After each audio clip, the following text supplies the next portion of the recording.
Hey everyone, and welcome to today's Explainer. I am absolutely thrilled you're tuning in because we've got an amazing topic lined up straight from our devotional. Today, we're going to look at the incredible power of small things. Seriously, have you ever thought about how something totally tiny, something you might barely even notice, can actually make a massive difference in your everyday life?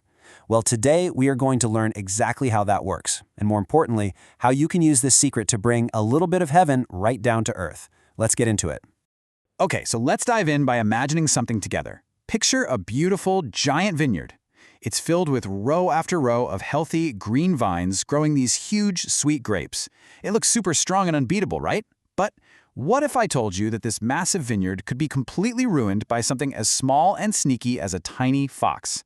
I know, it sounds totally crazy that a little creature could take down something so big, but that's exactly the picture our devotional paints for us today.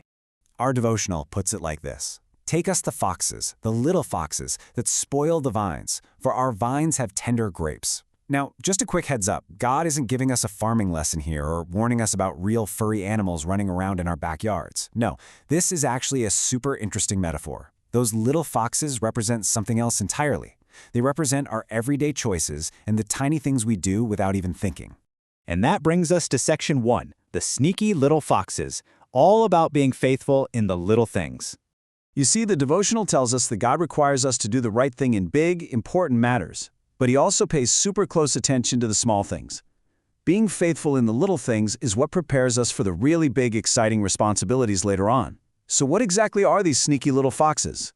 Well, we aren't talking about robbing a bank or doing something huge and terrible. We're talking about small, unkind words or actions. It's those little frowns we give our siblings. It's that short, snappy tone of voice we use when we're feeling tired.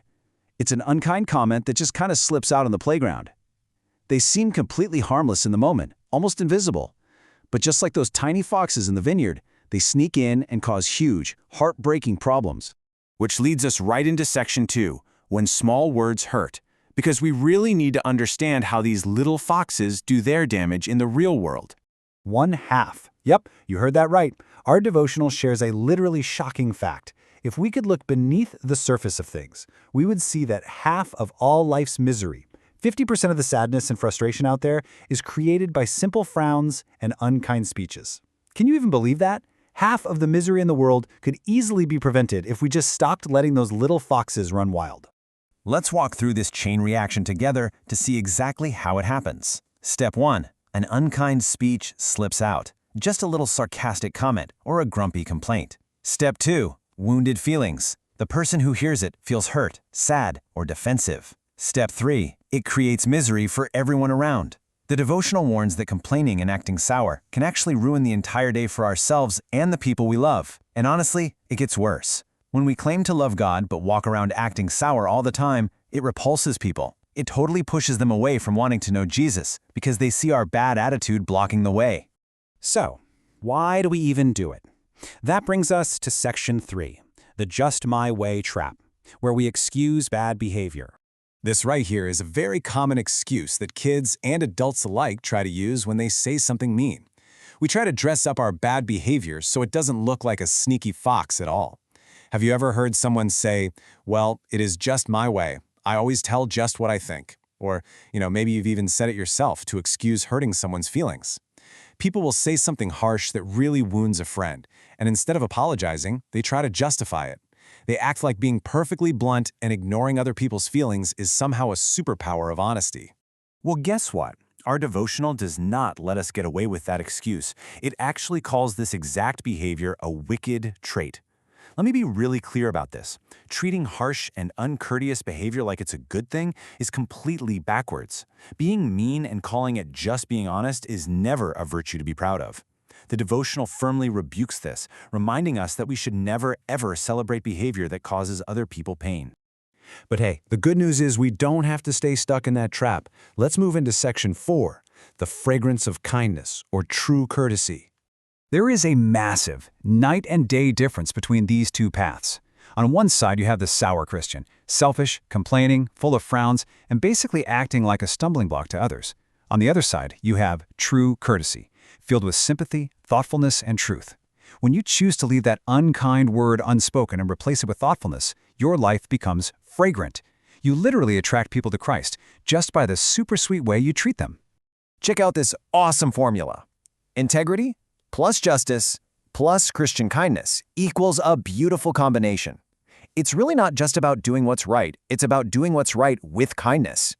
When you combine being honest with being gentle and caring for others, it makes your life incredibly useful to God and an absolute joy for everyone around you to be a part of. To really understand just how high this standard is, we've reached our final section, number 5, acting like the angels, a pure attribute. Let's decode this word courtesy for a second. Sometimes we think courtesy just means saying please and thank you, or, having good table manners. But the devotional tells us that courtesy is actually a grace of the Holy Spirit. It is a pure attribute of heaven. So when you are courteous and kind, you are literally bringing a real piece of heaven down to your house, your school, and your playground. Straight from our devotional, here are the perfect traits of the angels. They never fly into a passion, which means they don't lose their temper and throw fits. They are never envious, selfish, or jealous of what other people have. And this is the biggest one. No harsh or unkind words ever escape their lips. Not ever. They never let those little foxes out. They always speak with pure love. So here is the crucial point for us today. If we want to be the companions of these amazing angels one day, if we want to live with them in heaven, we have to start acting like them right now. We too must be refined and courteous. We can't just wait until we get to heaven to start practicing kindness. We need to practice perfectly copying their kind words and gentle actions today, right where we are. I want to leave you with a final thought to chew on today. Imagine those perfect, courteous angels are watching you as you go to school, as you play with your friends, and as you eat dinner with your family. What are they going to hear coming from you? Will they hear a sneaky little fox, a harsh, complaining word that ruins the vineyard, or will they experience the beautiful fragrance of kindness and true courtesy? The choice is entirely up to you. Thank you so much for joining me in this explainer today, and I challenge you, be on guard against those little foxes. Keep choosing kindness, everyone.